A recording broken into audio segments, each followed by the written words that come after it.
Hello, everyone. Welcome to the Paul Mellon Center, as you will have seen in the welcome video for those of you who are in the room.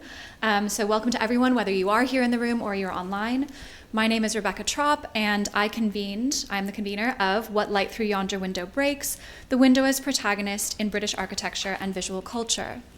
This symposium was conceived while I was serving as research and events convener here at the Paul Mellon Center this past year, and I am so pleased to have been able to continue working on it from my new position as the archivist at Crosby Moran Hall.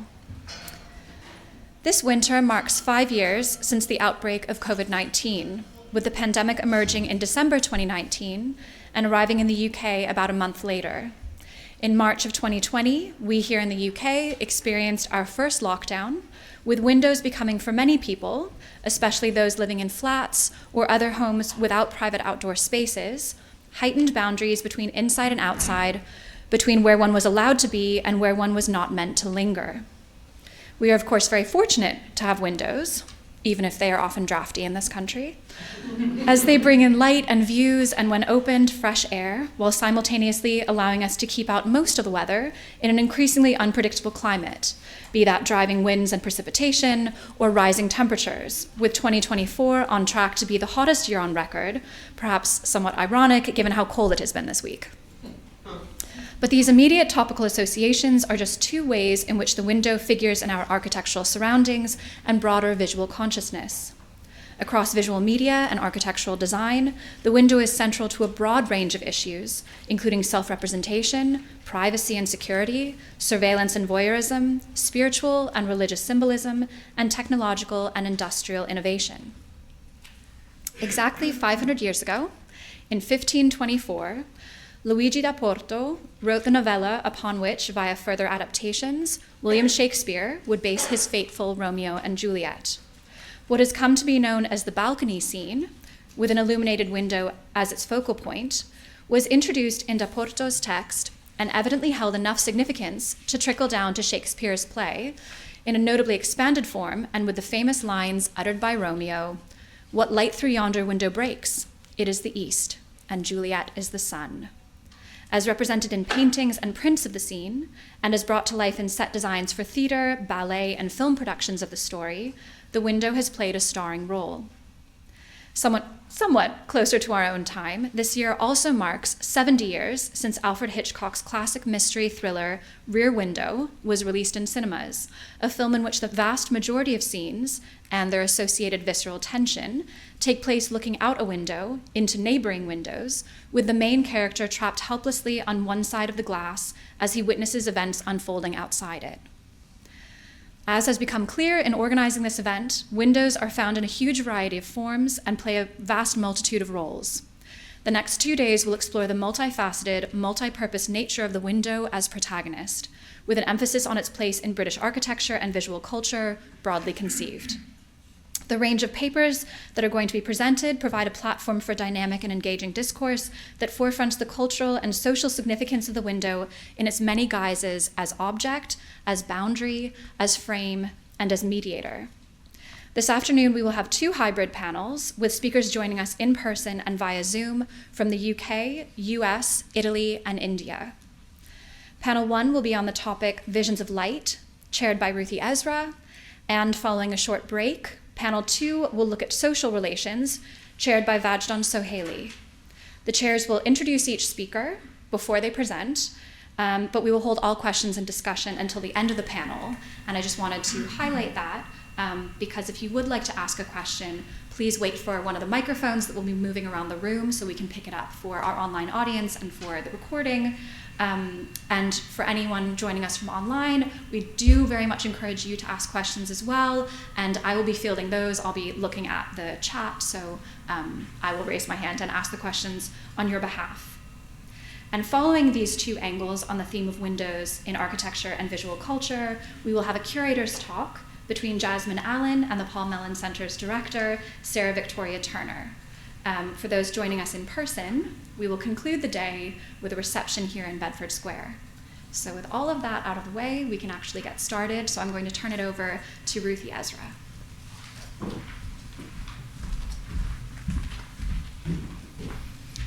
Thanks so much, and thanks to the team here at the Paul Mellon Center and to all of you for making the time this afternoon to be here with us.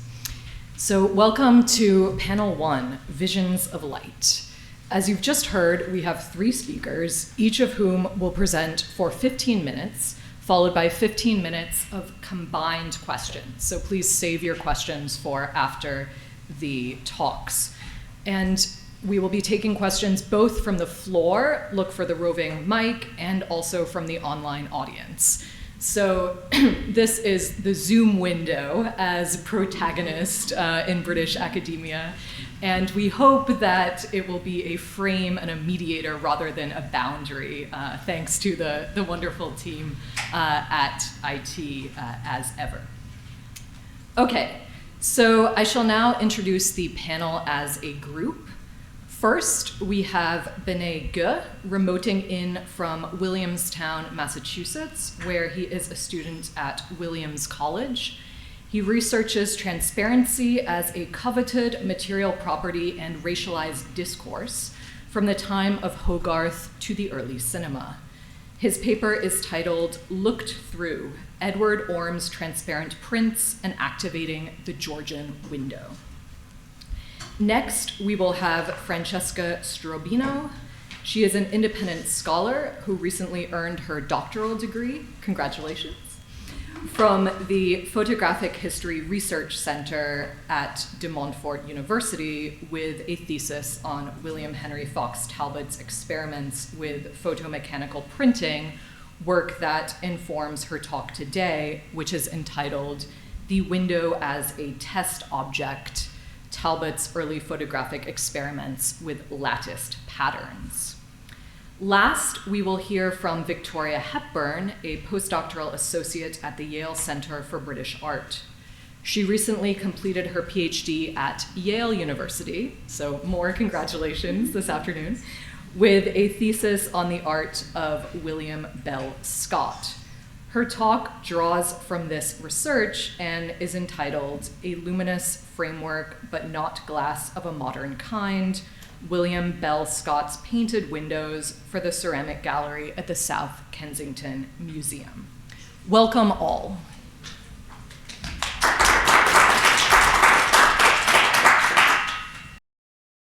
Thanks for that introduction, Ruth, and thanks to Rebecca for convening and staff at the PMC for making this conference happen. My acknowledgements go as well out to Mr. Matthew Winterbottom at the Ashmolean Museum. This morning, I'm going to discuss transparencies, which are ephemeral festival entertainments popular throughout the British Empire, which, when hung in windows and illuminated from behind, projected the painted or printed image forwards. Adapted as well on a domestic level in the form of transparent prints, transparencies have been overlooked due to their poor rate of survival. Today, I aim to suggest one way that this ephemeral medium transcended their destruction. Edward Orme's book, An Essay on Transparent Prints and Transparencies in General, was published in 1807. It is a peripatetic text where, in around 60 pages alternating between English and French, royal printseller to the king Edward Orme introduced audiences to transparent prints, a medium which he claimed to have invented, discussed the history of transparencies from their supposed origin in China, and provided step-by-step instructions for fashionable women to draft and install transparencies at home. These instructions are at times remarkably skill, time, and resource intensive. Here are a couple examples of the beginning illustrations one might expect to learn to execute.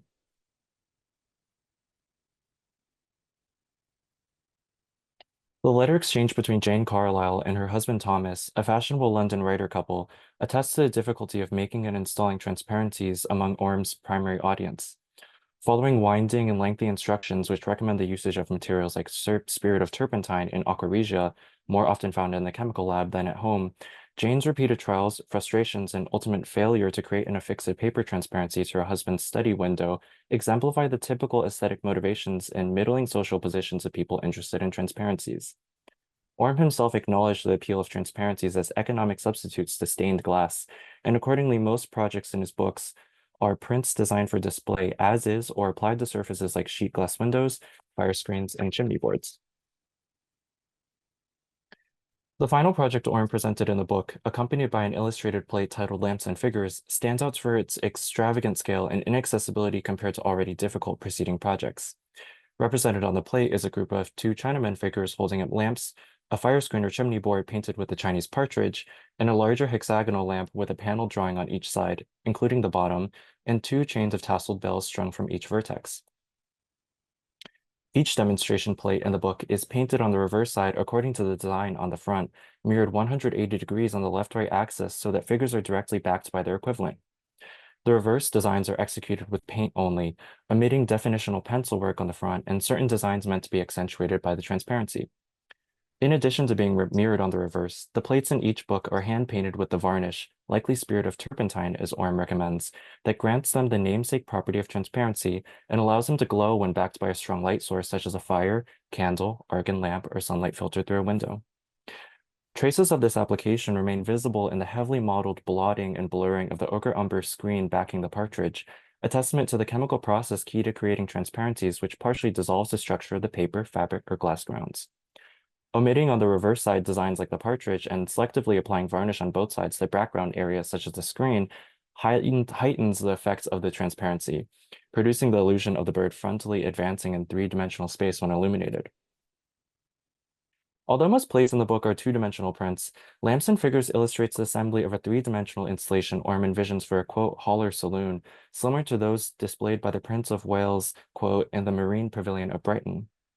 The speed at which Orm glosses over the construction of the lamp and chinoiserie figures compared to his usually belabored and winding instructions suggests that the presentation of these objects as a project was not actually meant to be realized, but instead purely speculative, conditional on the whims of a willing patron equipped with sufficient capital and access to artisans trained to blow glass, turn wood, cast metal, and fire porcelain. Orm's decision to make the book bilingual points further to his distancing from the cost-cutting Mr. and Mrs. Jane Carlyles that heretofore represented most purveyors and executors of transparent prints. But why, in a text whose clear primary audience was Victorian women like Jane Carlyle up till the final presentation of Lamps and Figures, would Orm conclude by making reference to the idea that, quote, if any Chinese would take the trouble to learn the new style of transparency, he would certainly derive advantage from it in his own country? Why is Orm's concluding remark to a book otherwise not dissimilar from other instructional books designed for teaching amateurs, a praise of, quote, hardware, cotton, porcelain, and every other article to which the industry and attention of the British artisan has been directed, and which has been introduced into every country in despite of political warfare and penal prohibition? Is its mention of the Prince of Wales' famously chinoiserie bedecked Marine Pavilion in direct address to English, Neapolitan, and Prussian royals and peers merely the courtesy expected of his title as Prince-Seller to the King, appointed in 1799 shortly after he began making transparent prints? I suggest that neither of these prospects, that of transport to China or involvement in the global British luxury trade, is a mere aside, but rather indicate Orm's mercantile ambition. First, though, it is necessary to understand why Orm might have been dissatisfied with pioneering a business that was described by numerous contemporary writers as nothing short of a craze. Neither the massive illuminated transparencies hung from windows in buildings which adorned royal celebrations in gardens like Vauxhall, nor the amateur transparencies executed by polite women have survived in great number, though there is a remarkably prolific written record attesting to their prevalence and aesthetic value. The subjects of transparencies painted on paper and cloths, predominantly linen, were dutifully reported in the newspapers the morning after festival celebrations.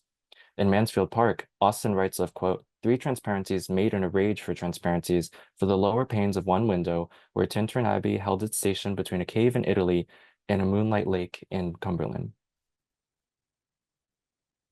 Such scenes in the taste of the picturesque and Gothic were incredibly common, and Orm, who wrote about the types of scenes suitable for transparency effects in another essay, Subjects for Transparencies, made 45 such scenes available for purchase at his shop on Bond Street. Note Orm's trade card, where an allegorical woman figure holds up the first transparent print made by Orm, which was still available for sale over 8 years later in a store, a scene from a popular Gothic story, Sir Bertrand and the Haunted Castle. A quick side note. Notice that she holds a candle up to activate the projective effect of the print, and it indeed appears to be projected forward from the two-dimensional space of the trade card through its curled corner and its achievement of relatively darker darks and lighter lights thanks to using of line graving rather than stipple, which is how the rest of the figure is produced. That candle, though, paradoxically fails to illuminate the figure's lap in her raised arm, hinting at the representational aporia contained within advertising the transparent print on two-dimensional supports like the trade card.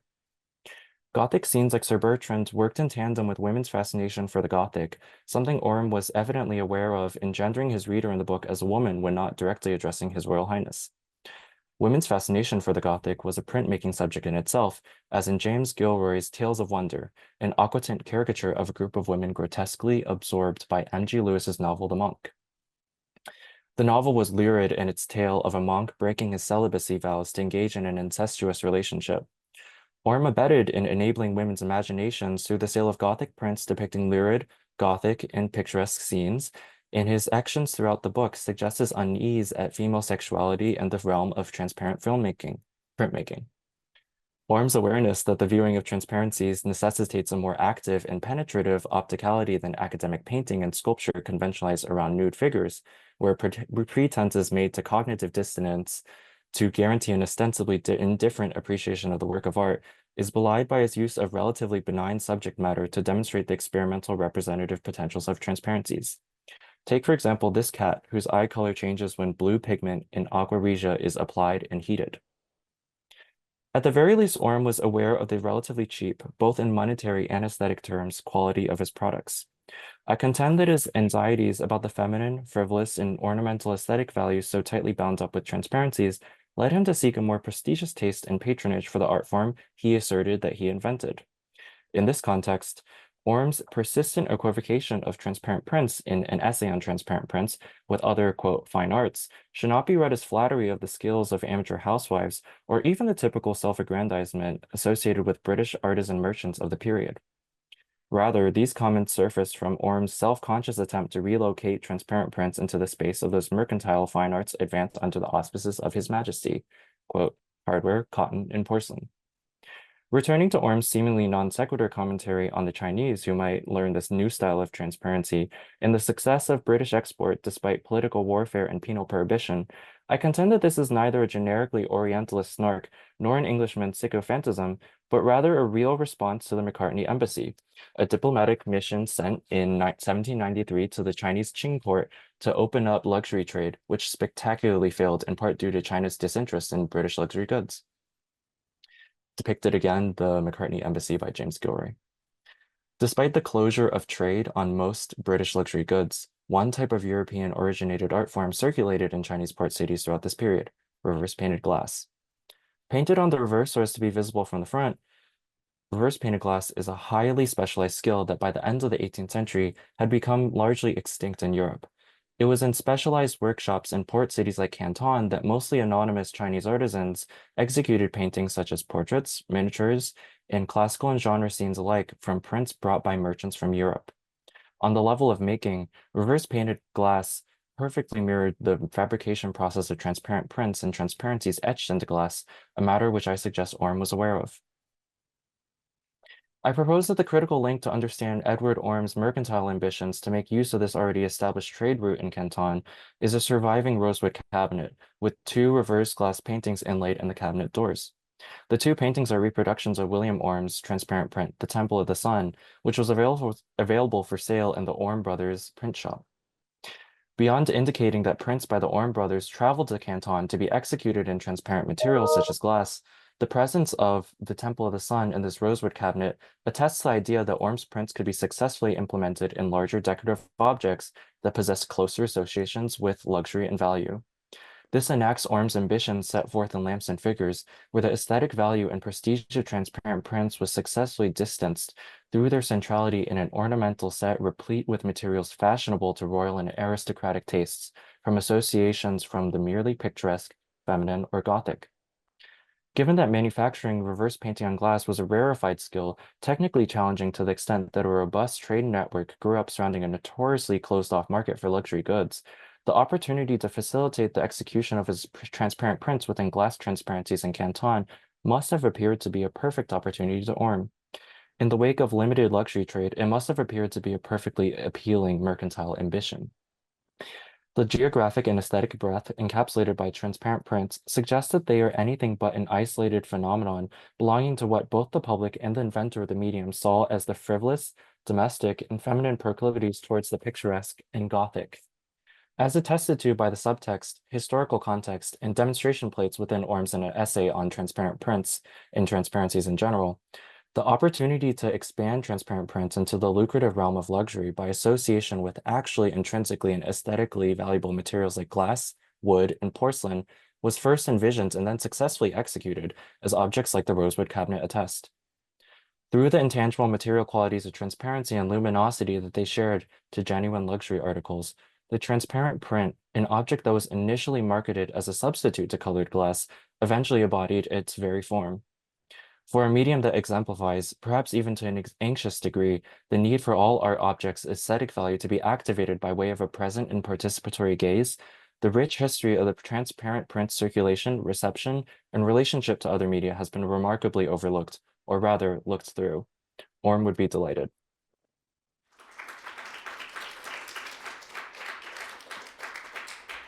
And proceed with Francesca Strobino, the window as a test object. Yes, you should see my slides, correct? Yes. Super, thank you. And thank you very much for the lovely introduction. Okay. Lattice window, dated August 1835, is known to art and photography historians as the earliest paper photograph by the British photography pioneer William Henry Fox Talbot. The photograph, a negative, depicts the silhouette of an oriel window, photographed by Talbot with a camera obscura from the inside of South Gallery of Lecoq Abbey, his ancestral home. This small photographic reproduction of the window, about just 3 times 2 centimeters, was originally so precise that, as Talbot wrote in the accompanying written note that is accompanying the photograph, it was possible to count the individual glass squares composing the window. As we can see, the photograph has now lost much of the original detail, and we no longer see the approximately 200 glass squares described by Talbot. However, by comparing it to a modern photograph of the same window, we can observe the small glass squares that compose it, providing greater clarity and helping us interpret the faded silhouettes and shapes visible in Talbot's photograph. Throughout the 30s, Talbot took numerous photographs of this and other windows in Lecoq Abbey, all characterized by the same diamond pane structure, which became one of the most recognizable features of his early photographic experiments. On this slide, you can see an overview of 8 specimens, all created between the mid-30s and 1840, intended to give you an idea of how prominent this subject is in Talbot's oeuvre. What characterized these photographs, all negatives, taken from different perspectives, distances, and locations, is their experimental nature. Each was made on irregularly sized piece of paper with uneven edges, where the brushstrokes of photographic emulsions are clearly visible. In most cases, the composition is quite minimal, showing nothing but the neat grids of the windows. And this is the element that caught my interest. If we look at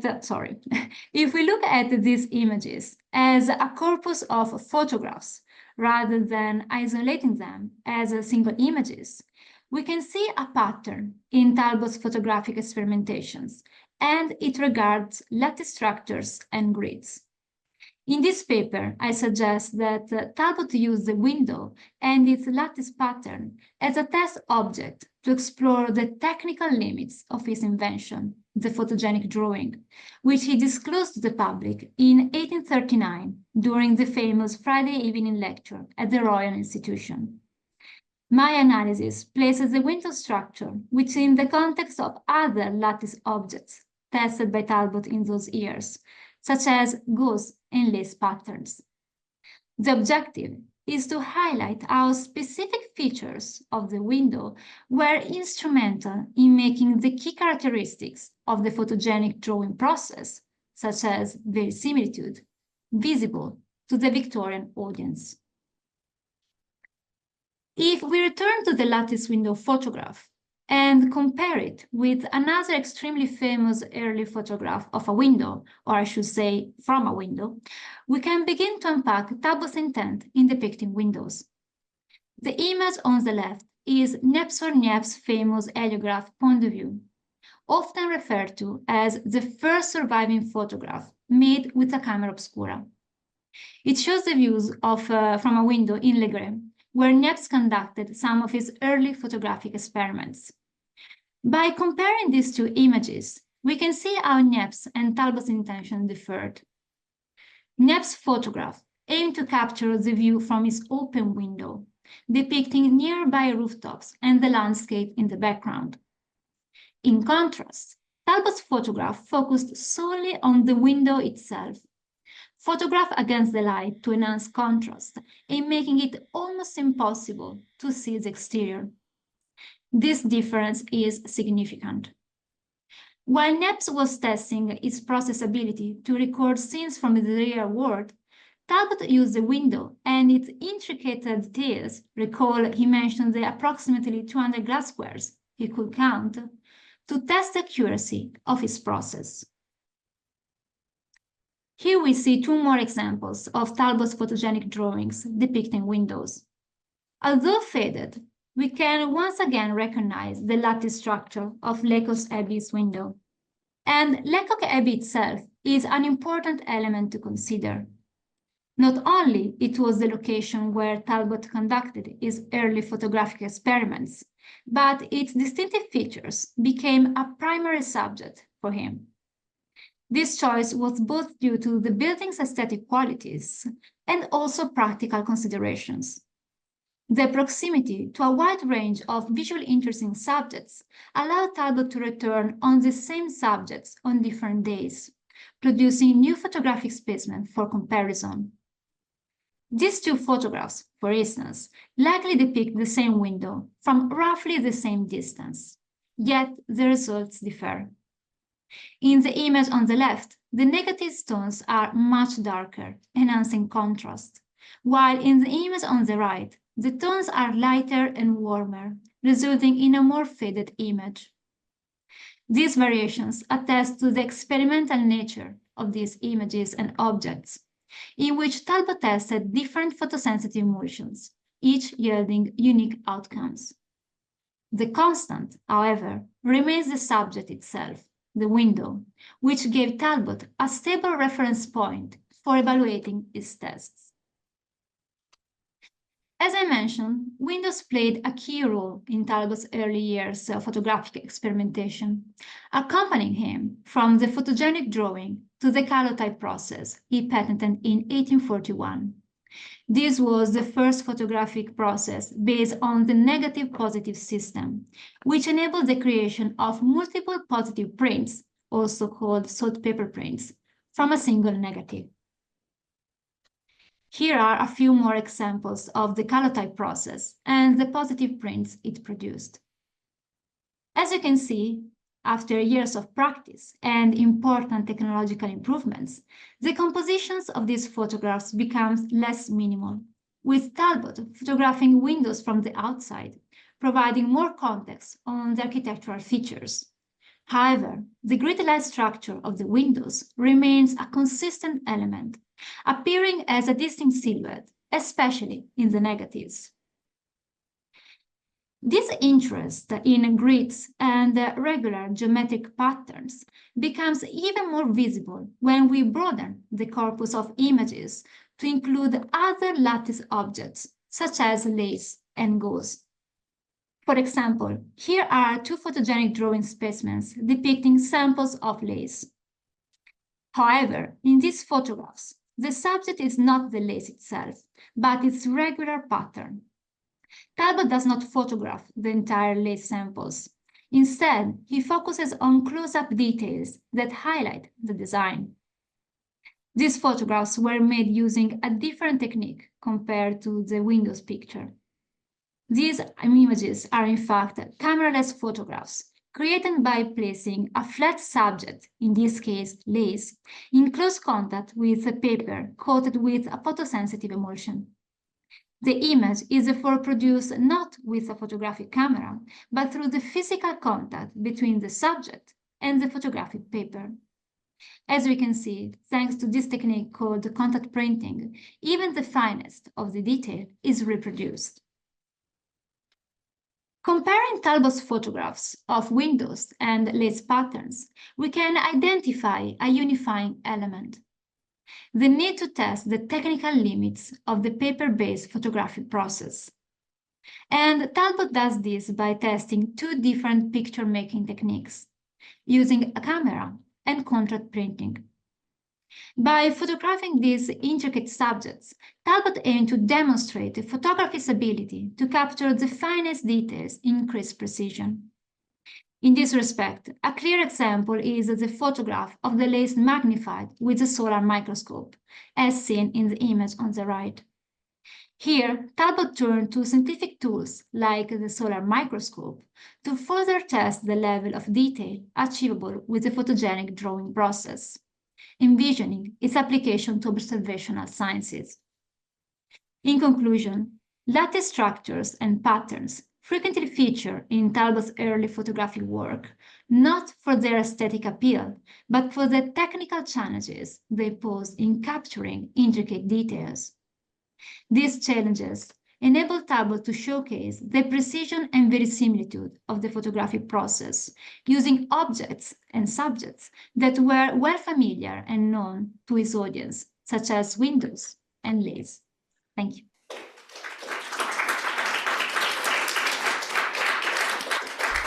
Thank you so much, Francesca. Now for our last of the three, we have Victoria Hepburn with a luminous framework, but not glass of a modern kind. There we go.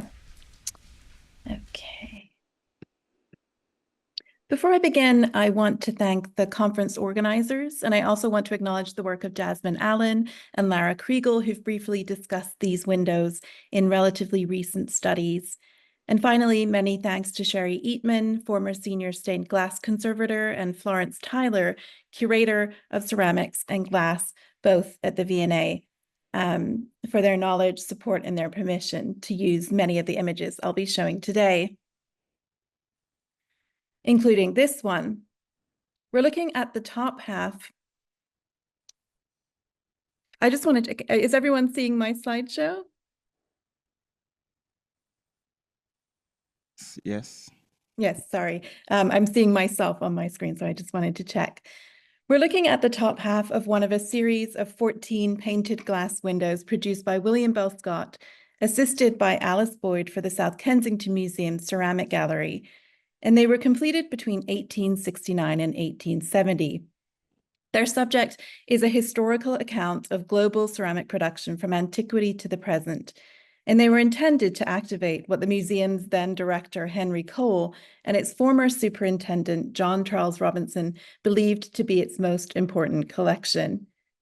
The two panes in my title slide depict the Italian Maiolica centers of Castel Durante and Urbino, and the contrast between the one on the left with its luminous sun and that on the right, broken and soiled, is emblematic of the window's fortunes.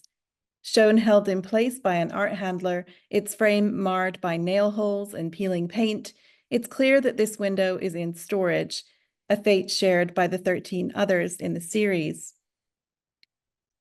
When they were installed in 1870, William Bell Scott characterized the windows as novel, exemplifying a new principle. His friends Dante Gabriel Rossetti and Frederick William Burton extolled them as extremely clever and mighty instructive. And in 1875, in an article in Harper's Bazaar, the American critic Moncure Conway claimed that there were never windows that shed more light than these, of the kind required by a student. He will see lusters on the lusterwares beyond what mere sunlight can give. 40 years later, Sir Cecil Harcourt Smith, then director of the recently renamed Victoria and Albert Museum, described them as crude and unworthy of a museum like this. He decreed that the painted panes should be removed and replaced with glass of a modern kind. In my short talk today, I'll discuss the window's shifting status from smart glass in the 1870s to outmoded eyesore in the 1910s, and explain how their cleverness may have in fact been the most important contributing factor to their eventual obsolescence. You likely know the Scottish artist William Bell Scott by his painting Iron and Coal, part of an elaborate interior at Wallington Hall in Northumberland.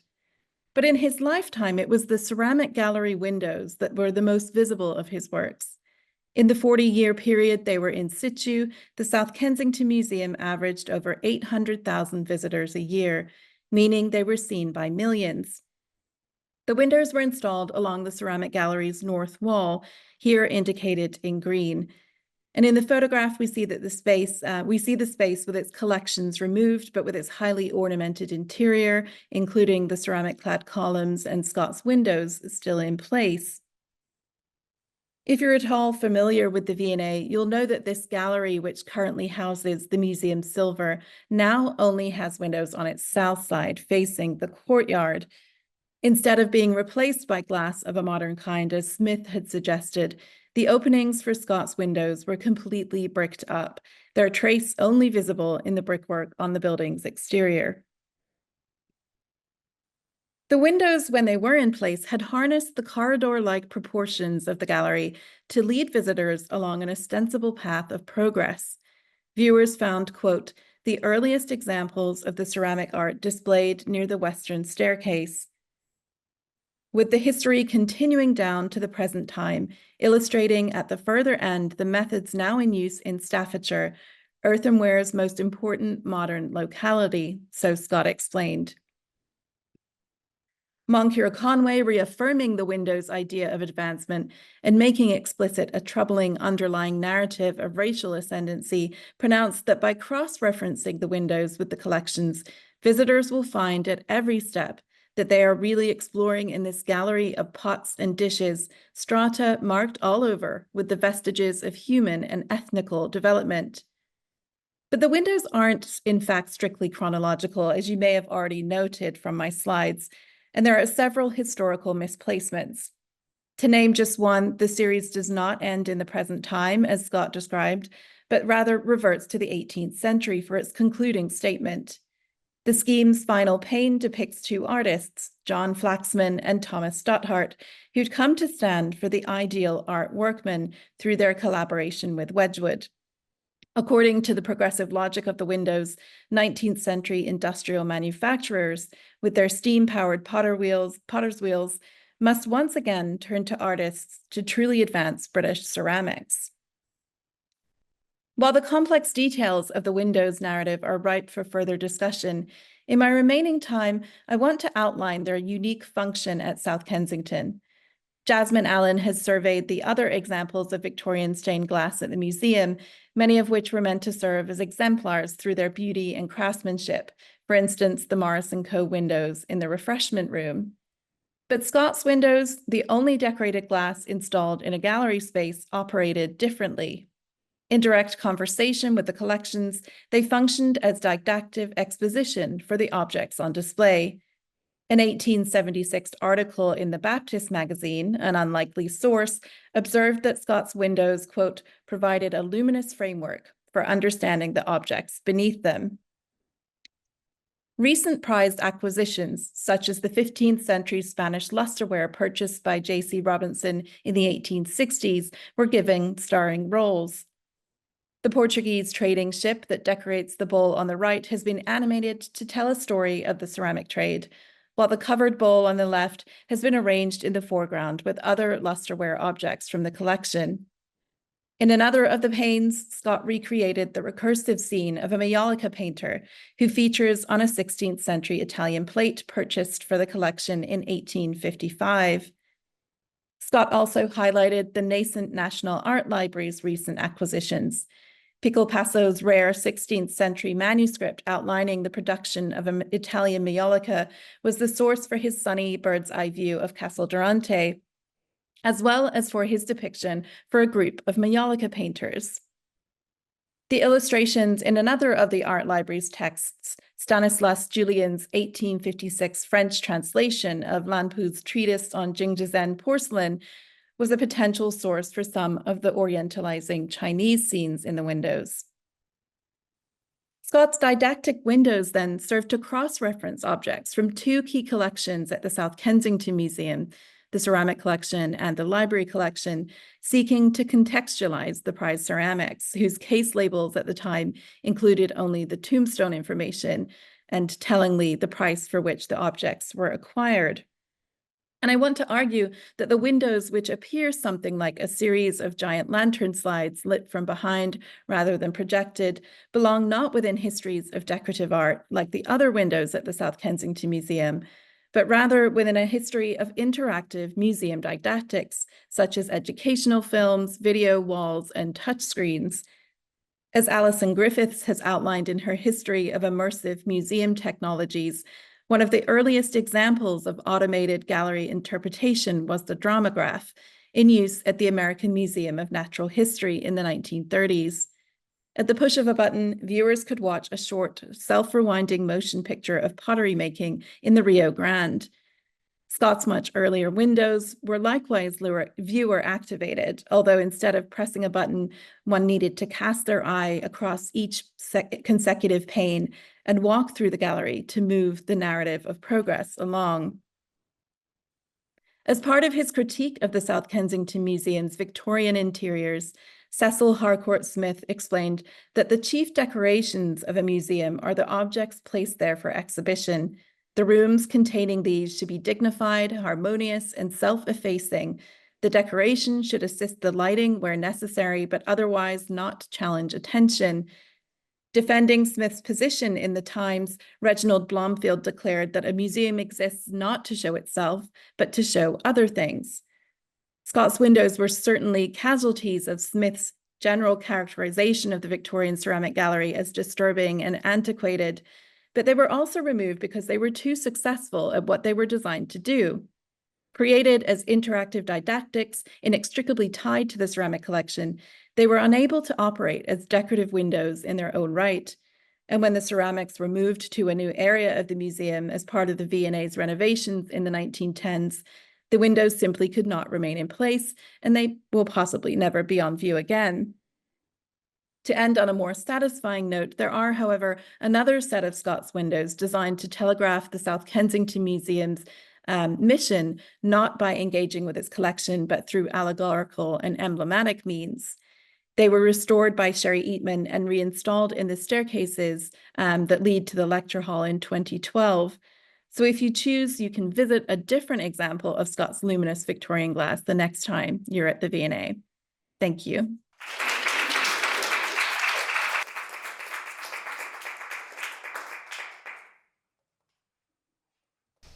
Thank you so much, Victoria, and we're grateful to all three speakers that you kept to time, because this means that we have so much extra time now for questions from our in-person audience and from everyone watching on Zoom. Great, we're testing the visual culture of windows in real time here. Okay, so does anyone have questions from the floor? We have a roving mic at the ready, so once again, we'd just ask you to speak into the mic so that everyone listening at home can hear.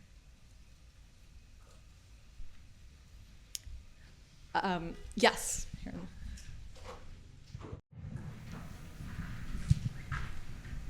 It's a question just really to tie all three papers together, or just to get us thinking about the theme. I'm sure actually, as the speakers didn't set out with their research topics, actually thinking about the window as the central protagonist, but perhaps the conference or the call out has made you think about the role that the window plays in your work. So just maybe a few reflections on that approach, or how it might have made you think differently about material that you're obviously all experts on.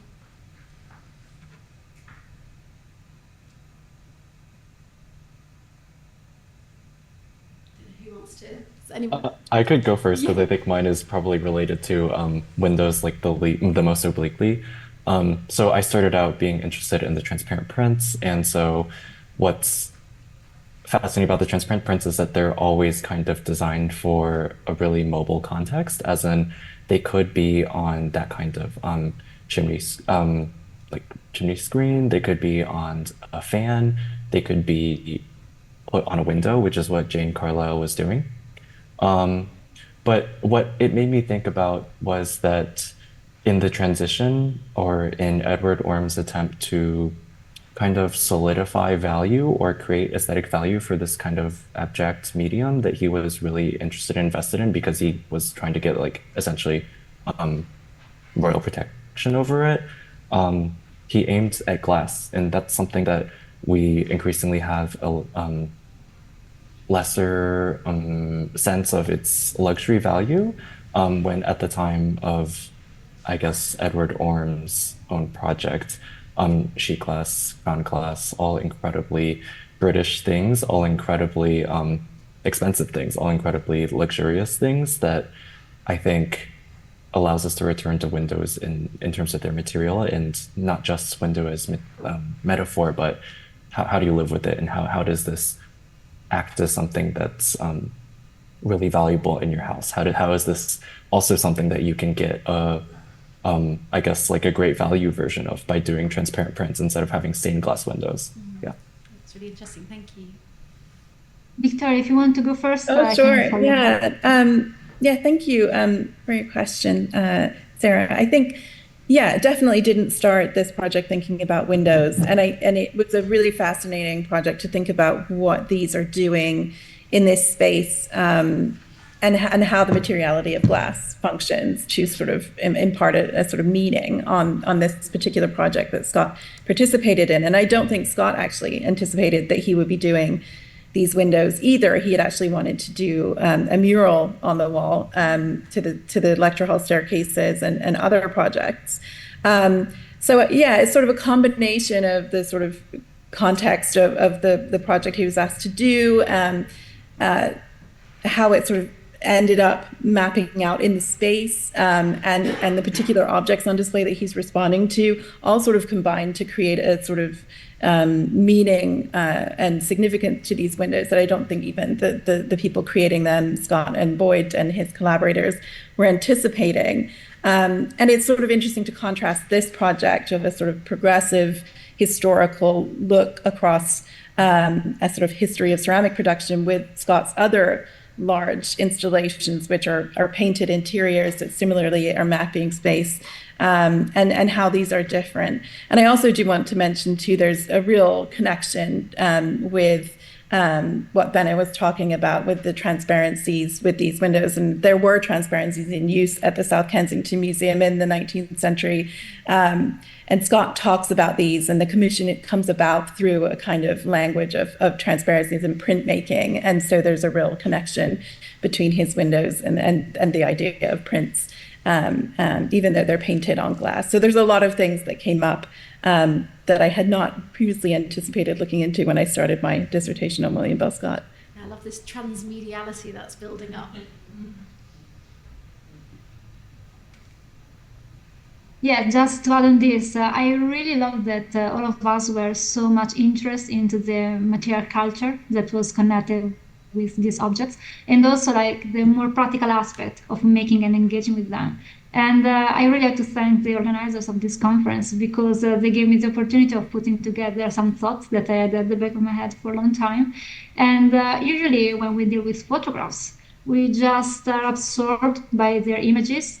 And sometimes we fail to actually engage more with their materiality and all the practice that was connected to their use, besides their aesthetic qualities.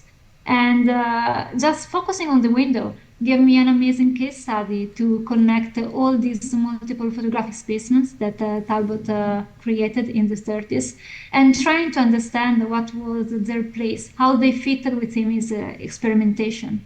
And when you put together all these pictures and you don't isolate just the visual content, and you don't place them within just the realm of photographic art, they have actually a function, and their function was actually to test different photographic emulsions and actually to test the limits, the technical limits of this process.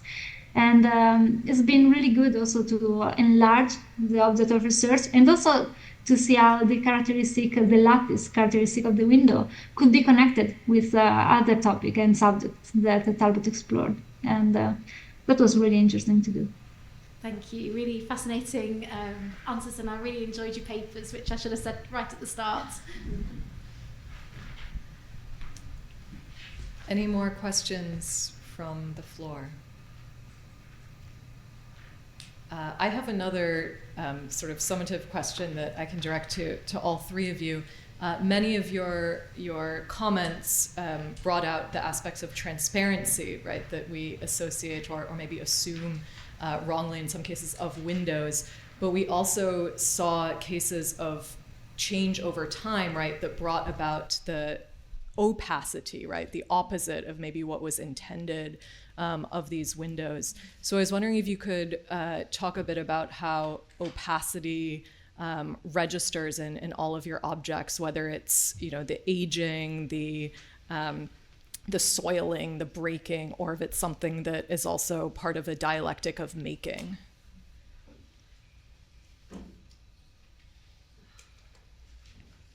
I can start with, I think that's sort of quite relevant to my paper. And I think, this question of transparency and of obscuring and allowing light is a huge factor in these windows, because they were actually, the main reason they were commissioned was to obscure the view from the backside of the gallery that looked down onto the refreshment rooms, kitchens.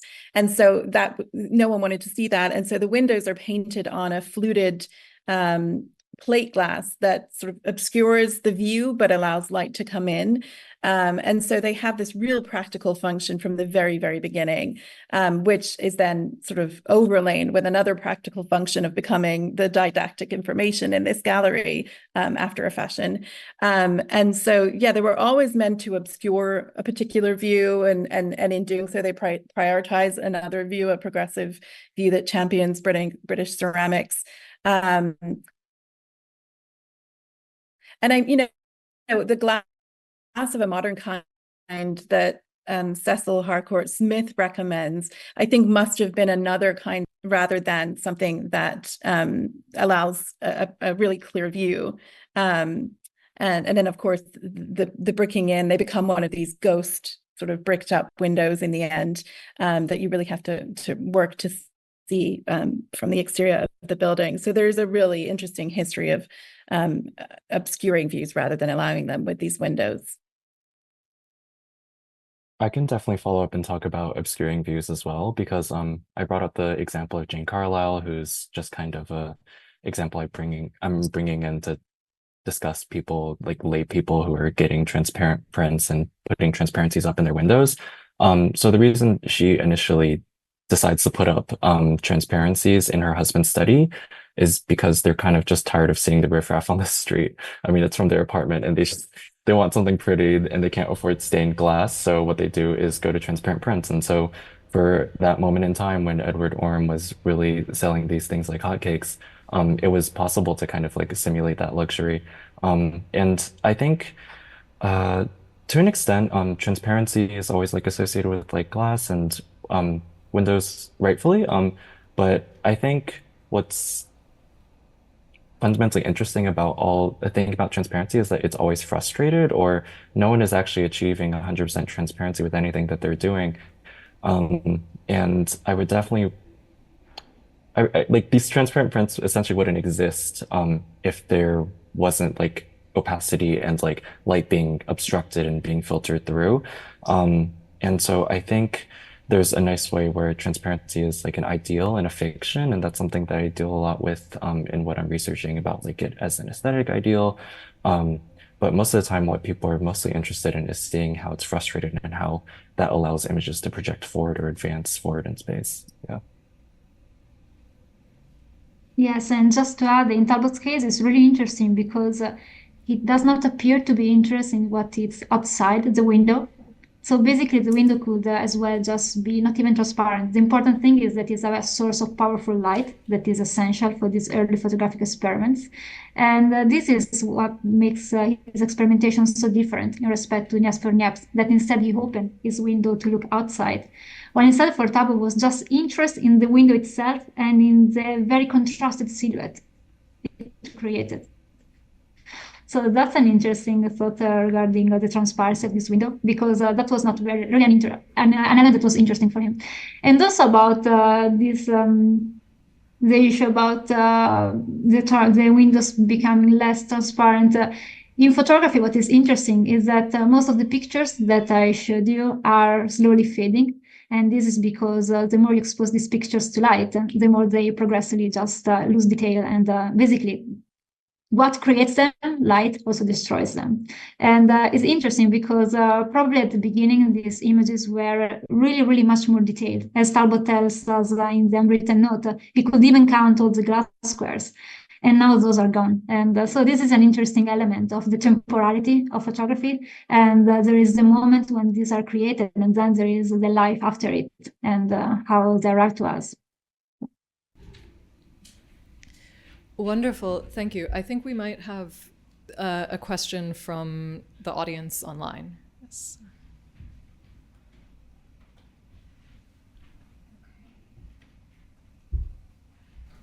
Tim Ayers said, hello, thanks for your great papers. And this is a question for Francesca. He said, did Fox Talbot think about his camera as a kind of window? Thank you. No, that's a lovely question. It could be. Like, we could speculate about that. For sure, photography became a window on the world. Like, before it was literally impossible to capture in such detail scenes of the real world. And also photography, and especially very early photographic experimentations, they start with the camera obscura, which is a fascinating optical device that basically captures what is outside and projects it in this dark camera. And it was used for drawings at the beginning. So it's actually a really theoretical, philosophical take on the origins of photography. But I can say if Talbot thought that his camera was as a window. We have one more. Unless we have someone in the room who wants to jump in. No, Gillian Forrester writes that this is a question for Benet and maybe Victoria too. Have you identified professional artists who are experimenting with transparencies around the time of Orm's publication? There are drawings of Norham Castle made by Turner circa 1798, pre-Orm, in the bequest that are washed in watercolor on the reverses to create the effect of backlighting. He made a group of drawings, prints, and oil paintings depicting the sun rising behind Norham Castle. That's a great question, thank you. So Turner is actually directly involved in the Orms' lives in the print selling shop, and so I haven't actually quite figured out what that is, but some of the prints that they're selling are partially attributed to Charles Turner. How true this is, I would have to verify, but I'm certainly interested, for example, in the illustrations that Turner did for example, this one plastic surgery related book where he is illustrating people with like kind of like their skin peeled away and like people getting like early rhinoplasties. And the reason I'm interested in that is because transparency is something that is a very abstract aesthetic ideal for this time, as in Hogarth is really interested in transparency as something that has to do with race and skin. So typically in his analysis of beauty, the way that he sees it is that white people have thinner skin and transparency is the ideal. And so that's in response to kind of racialized anxieties about the turning of skin color once people move to the colonies. And so that's something that's a little harder to follow up on because transparency is just an innate quality of a lot of oil painting. But there's certainly some interesting experiments. So a lot of RA like artists, for example, Reynolds actually did do these transparency commissions for large entertainments. And so that was where they made a lot more money than they did for their canvases. But I'm also particularly interested in some experimental attempts to work with transparency in the way that you described, like working on the back of images. So there's a great exhibition at the Clark maybe around a decade ago about Thomas Gainsborough and his experiments in milk. And so doing drawings and chalk drawings in really strange materials on the back and the front to kind of achieve this murky, transparent effect. So yeah, great intuition about the term. Thank you. Any questions from the audience before we continue with the chat box? No. Okay. Perhaps the speakers, do you have a question for each other?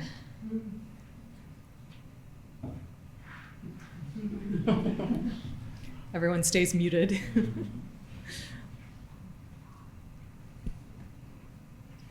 I had a question for Francesca because I'm not that familiar with Talbot, but I know that some in Pencil of Nature he did some, you know, test photos of various objects to kind of acclimate himself, but also to demonstrate to the public what photography is capable of, which I think is something that you're demonstrating with those windows as well. And I know that he did photos of, for example, a lot of porcelain vessels. And so that's something that is usually aesthetically prized for its opacity or luminosity, transparency, etc., or maybe its similarity to glass in a lot of cases. I was wondering where else in Talbot's work are you seeing him engage with, you know, windows or that kind of just general aesthetic quality? Thank you. That's a really big question, and I like to come back to you with this because I need really to think harder about this. But yes, as you said, Pencil of Nature was one of his most ambitious projects, and he really tried with that publication, that is a serial publication that was sold only by subscription, many applications of photography at the beginning. And it's all illustrated with the calotype process. So in that publication, we have positive prints. And as I say, he was so interested also in depicting these very elegant and precious objects like glassware and also porcelain. And it's all reconnected with also his training, and he was really interested in the antique world, and he was really well acquainted with the value of these objects. So we could definitely say that also like expanding on a large variety of subjects, because it was then depicting people and then glass, as you said, sculptures, and even a breakfast table all set. This variety of subjects show us how he really wanted to communicate that we could use photography for many different reasons. But about this opacity and his use of the window, I really have to think harder. But in the Pencil of Nature, there is a picture of lace. So we could reconnect it with it. Well, thank you for the question. Thank you. Okay, I think we will finish here. We'll have a bit of extra time for coffee and refreshments. So let us just thank our three speakers again for getting us off to such a strong start this afternoon.